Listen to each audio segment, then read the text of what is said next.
नमस्कार दोस्तों, स्वागत है आपका हमारे channel A to Z study में। और दोस्तों, अभी अभी स्टाफ सिलेक्शन कमीशन कर्मचारी चयन आयोग ने एक नई विज्ञप्ति जारी की है। जी हाँ दोस्तों, दिल्ली पुलिस में कांस्टेबल की वैकेंसी है। ये मेल और फीमेल दोनों के लिए है। मेल और फीमेल दोनों एलिजिबल हैं इसको भरने के लिए।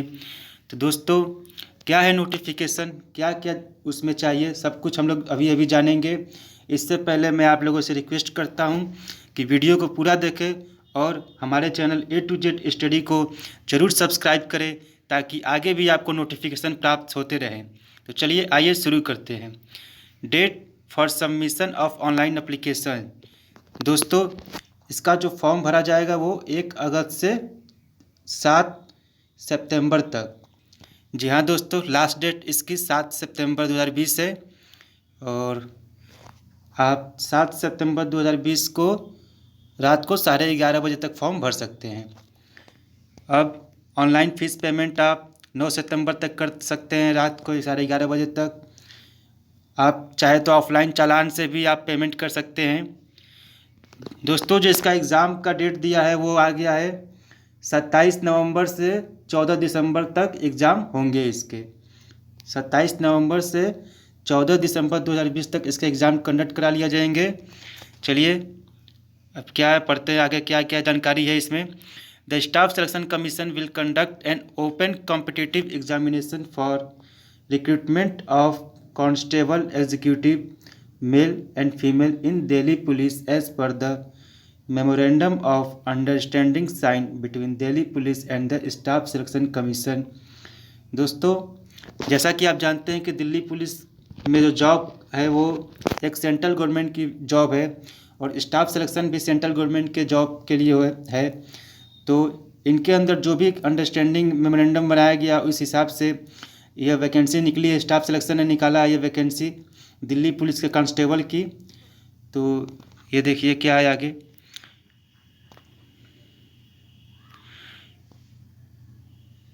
कंप्यूटर बेस्ड एग्ज़ाम होगा, ये ऑनलाइन एग्ज़ाम होगा आप लोग का। ये एसएससी कमीशन के द्वारा लिया जाएगा, हिंदी और इंग्लिश दोनों में है ये। इसके बाद आपका फिजिकल होगा। फिजिकल और मेजरमेंट टेस्ट आपका क्वालिफाइंग होगा, उस पर कोई मार्क्स नहीं, बस क्वालिफाई करना है। चलिए यहाँ पे देखिए पे स्केल दिया हुआ है। आपका पे लेवल 3 है, मिनिमम 21,700 से मैक्सिमम 69,100 रुपये। वैकेंसी पढ़ते हैं, डिटेल इसके जानते हैं। इसमें 4 पोस्ट है, आइए देखते हैं। Name of post, first constable male के लिए देखिए unreserved category 1681, EWS 343, OBC 662, SC 590, ST 157, total 3433 vacancy constable male executive. Second है एक्स सर्विसमैन एंड अदर्स के लिए, ये आपका है unreserved 94 post, EWS 19, OBC 37, 52, ST 24, SC 52 है, टोटल जैसे 26 post. Constable executive mail ex serviceman commando, इनके लिए वैकेंसी अलग से 93 पोस्ट है। अनरिजर्व के लिए 19 EWS, 37 OBC, 67 SC, ST 27 and total post 243। अब फीमेल के लिए कितना पोस्ट है ये देखते हैं।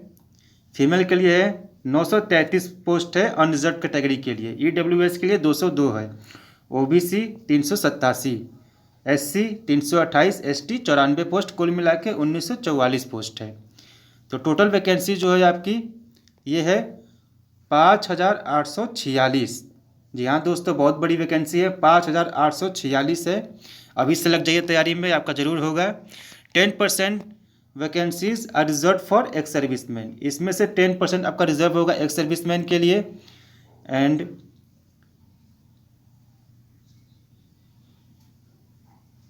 एक्स सर्विसमैन जो हैं उनको 10% रिजर्व हो जाएगा। नेशनैलिटी आपकी सिटीजनशिप इंडिया की होना चाहिए।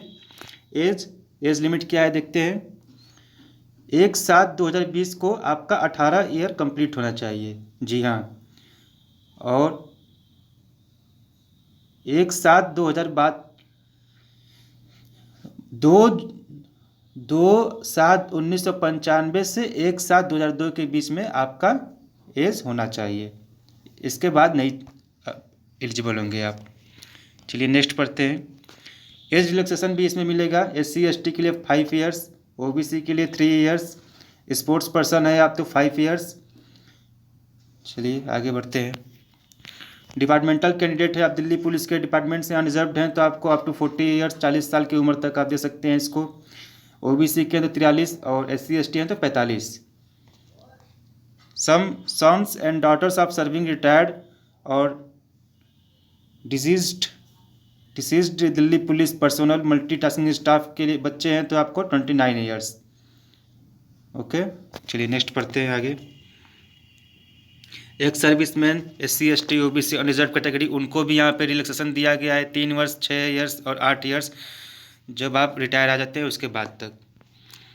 वीमेन डाइवोर्स्ड और रीमैरिड जो लेडीज़ हैं उनके लिए भी 5 ईयर्स है, आप देख सकते हैं। चलिए महत्वपूर्ण जानकारी पढ़ रहे हैं दोस्तों, नोटिफिकेशन बहुत बड़ा है, जो काम की चीज़ है वो हम पढ़ रहे हैं, ध्यान दीजिए इस पर। वीडियो को पूरा देखें और चैनल को जरूर सब्सक्राइब करें। क्या क्या क्वालिफिकेशन मांगा है इसमें देखिए। 7 पॉइंट को 10+2 पास होना चाहिए बोर्ड से। आप CBSE हो, UP बोर्ड हो, कोई भी स्टेट बोर्ड हो, या फिर आपका ICSE बोर्ड हो। चलिए यहाँ पे ये हो गया आपका। आपके पास महत्वपूर्ण जानकारी दोस्तों, आपके पास DL जरूर होना चाहिए। मेल कैंडिडेट्स के पास DL जरूर होना चाहिए। Male candidates must possess a valid driving licence for motorcycle और कार। चलिए जब आपका फिजिकल होगा तो उस समय आपका ये चेक होगा। लर्नर लाइसेंस, अगर आपकी लर्निंग लाइसेंस है तो वो एप्लीकेबल एक्सेप्टेबल नहीं है।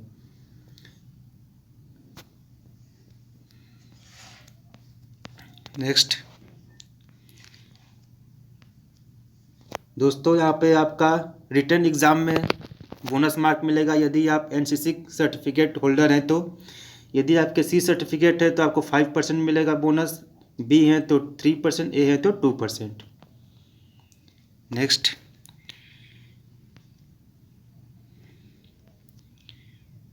फोटोग्राफ साइज आपको जब आप अप्लाई करेंगे तो 20 KB से 50 KB के बीच में होना चाहिए। चलिए दोस्तों, जब आप फ़ोटो अपना उस पर अपलोड करेंगे तो फ़ोटो का दिनांक ना चाहिए उस पर। जी हाँ दोस्तों, उस पर फ़ोटो का दिनांक प्रिंट होना चाहिए। आगे बढ़ते हैं। 100 रुपया आपकी फ़ीस है फॉर्म भरने की, 100 रुपये, ओनली 100 रुपीज़।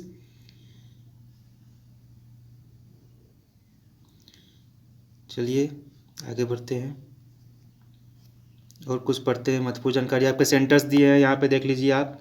एग्जामिनेशन सेंटर्स यहाँ पे दिया हुआ है। Central region, eastern region, Karnataka region, Kerala region, Madhya Pradesh sub region और नॉर्थ ईस्टर्न रीजन, ये सारे आपके दिए हुए सेंटर। आप वहाँ जाकर एग्ज़ाम दे सकते हैं, अपने हिसाब से चूज कर लें जो भी आपको होम डिस्ट्रिक्ट जो पास से पड़ता है सेंटर। स्कीम ऑफ एग्जामिनेशंस, क्या इसके स्कीम है, क्या इसके क्वालिफिकेशन से एग्ज़ाम के क्या क्या सिलेबस आइए पढ़ते हैं। The examination will consist of computer based examination, computer based examination होगा। Physical endurance and measurement test followed by the medical examination. Okay, marks score by candidates in CBE if conducted in multiple shift will be normalized. हाँ दोस्तों, यहाँ पे दिया है will be normalized, आपके marks normalized होंगे यदि ज़्यादा शिफ्ट में पेपर होते हैं तो। सब्जेक्ट्स देखिए क्या सिलेबस है। 1 objective type multiple choice paper होगा। 100 क्वेश्चन होंगे आपके 100 मार्क्स के। इसमें पार्ट ए में आएगा आपका GK current affairs, part B में रीजनिंग, पार्ट सी में न्यूमेरिकल एबिलिटी, पार्ट डी में आपका कंप्यूटर से क्वेश्चंस रहेंगे। तो नंबर ऑफ क्वेश्चंस आपके 100 हुए और 90 मिनट का टाइम मिलेगा आपको दोस्तों, 90 मिनट का टाइम, और जितने क्वेश्चन उतने नंबर। यहाँ पे आपके निगेटिव मार्किंग भी है। यहाँ पे देखिए निगेटिव मार्किंग है 0.25। एक क्वेश्चन गलत होगा तो 0.25 आपका निगेटिव मार्किंग कटेगा। हिंदी और इंग्लिश दोनों में पेपर होंगे। सिलेबस दिया है दोस्तों, यहाँ पे देखिए आपका जनरल नॉलेज के सिलेबस हैं। Questions in this component will be aimed at testing the candidates general awareness. आपको जनरल अवेयरनेस से कितना ज्ञान है ये आपका टेस्ट लिया जाएगा। इसमें आप सब कुछ पढ़ सकते हैं, history, culture, geography, Indian economy, general polity, Indian constitution, scientific research, current affairs, sports.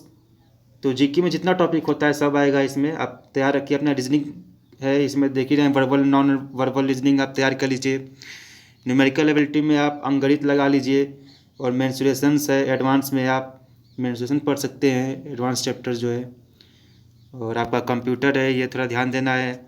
MS Excel, web browser, WordPad, ये सब इम्पोर्टेंट है। इंटरनेट क्या होता है, ब्लॉग्स क्या होते हैं, इंटरनेट से रिलेटेड जितनी चीज़ें होती हैं यहाँ पर पढ़ लीजिएगा। यहाँ पे इम्पोर्टेंट है।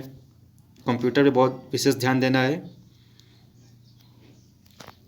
Question paper shall be of matriculation level. Okay, अब देखते हैं फिजिकल के लिए क्या दिया है यहाँ पे। कैसा फिजिकल होगा आपका, क्या मांगेगा। Standard of physical endurance test for male candidates including ex serviceman and department candidates age wise. ये फिजिकल का जो ये प्रारूप दिया है, ये एक्स सर्विसमैन और डिपार्टमेंटल कैंडिडेट्स के लिए दिया है। अप टू 30 साल की उम्र तक जो है उनको जो रेस लगाना होगा 1600 मीटर होगा 6 मिनट्स में। Long jump 14 feet and high jump 3 feet 9 inch. About जो 30 से 40 के बीच में है उनको 7 मिनट में रेस लगानी होगी, 1600 मीटर कंप्लीट करना होगा। उनके लिए लॉन्ग जंप होगा 13 feet, high jump 13 feet 6 inch. और जो 40 साल से ज़्यादा होंगे उनके लिए 8 मिनट होगा 1600 मीटर का रेस, 12 फीट लॉन्ग जंप और 3 फीट 3 इंच हाई जंप। चलिए दोस्तों आगे बढ़ते हैं। जो हाई जंप लॉन्ग जंप होगा वो आपका क्वालिफाइड नेचर होगा, बल्कि आपको रेस में पास होना पड़ेगा 1600 मीटर वाले में। मिनिमम हाइट दिया है आपका 170 सेंटीमीटर का मिनिमम हाइट है। इससे कम रहेगा तो आप एलिजिबल नहीं हैं। और सिर्फ कुछ लोगों के लिए रिलैक्सेबल है, इसमें 5 सेंटीमीटर रिलैक्सेबल मिलेगा। जो हिली एरिया के रहते हैं, गढ़वाली, कुमाऊनी, गोरखा, दोगरा, मराठा कैंडिडेट्स, जो नॉर्थ ईस्ट के कैंडिडेट्स हैं उनको 5 सेंटीमीटर का रिलैक्स मिलेगा इसमें। और 5 सेंटीमीटर फॉर ST कैंडिडेट्स यहाँ पे दिया है। और जो रिटायर्ड MTS कर्मचारी हैं, चाहे दिल्ली पुलिस के कर्मचारी हैं, उनके बच्चों को 5 सेंटीमीटर का रिलैक्सेबल मिलेगा। चेस्ट एक्सपेंशन देखिए, मिनिमम 81 सेंटीमीटर एंड 81 सेंटीमीटर से 85, 4 सेंटीमीटर आपको एक्सपेंड करना है मिनिमम। चलिए आगे बढ़ते हैं। फीमेल के लिए क्या दिया है प्रोसेस फिजिकल टेस्ट का, ये देखिए। एज अगर आप 30 साल तक के तो 1600 मीटर का रेस आपको 8 मिनट में कंप्लीट करना है। Long jump 10 feet, high jump 3 feet. यदि आप 30 से 40 उम्र के बीच में हैं तो आपको 9 फीट 9 मिनट में 1600 मीटर, सॉरी दोस्तों 9 मिनट में 1600 metre. 9 feet long jump, 2 feet 9 inch high jump. अब 40 ईयर्स हैं तो 10 मिनट में रेस कंप्लीट करनी पड़ेगी 1600 metre. 8 feet long jump, 2 feet 6 inch high jump.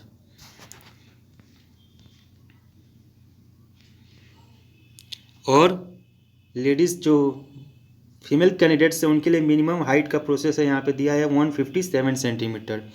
157 centimetre minimum आपकी हाइट होनी चाहिए। और 2 सेंटीमीटर का रिलैक्सेबल मिलेगा हाइट में किसको, जो पहाड़ी क्षेत्र की होंगी। और SC ST कैंडिडेट्स को 2 सेंटीमीटर। और जो दिल्ली पुलिस के रिटायर्ड कर्मचारी या फिर MTS कर्मचारी के बच्चे होंगे उनको 5 सेंटीमीटर इसमें मिलेगा, सिर्फ लड़कियों के लिए। यहाँ पे दिया है मेडिकल स्टैंडर्ड क्या होगा। 6/12 आपका विजन होना चाहिए, 6/12 विजन होना चाहिए आपका।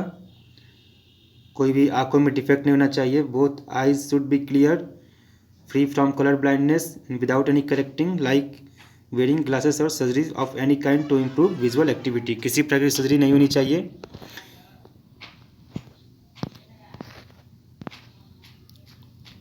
टैटू नहीं होना चाहिए आपके शरीर पे। अगर टैटू है भी तो इन कंडीशंस को फॉलो करना चाहिए, तभी वो मान्य होंगे। पढ़ लीजिएगा आप ध्यान से इस टैटू वाले पोर्शन को।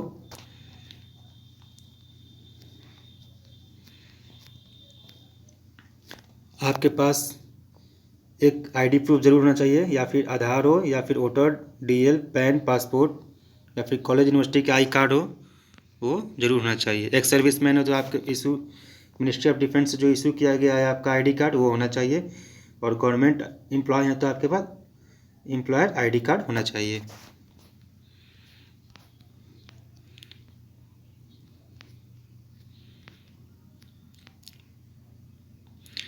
बहुत इम्पोर्टेंट है ये दोस्तों, नोटिफिकेशन आप ध्यान से पढ़ते जाइए। और जो भी महत्वपूर्ण जानकारी थी मैंने आपको दे दी। अभी ये देखिए यहाँ पे क्या दिया है।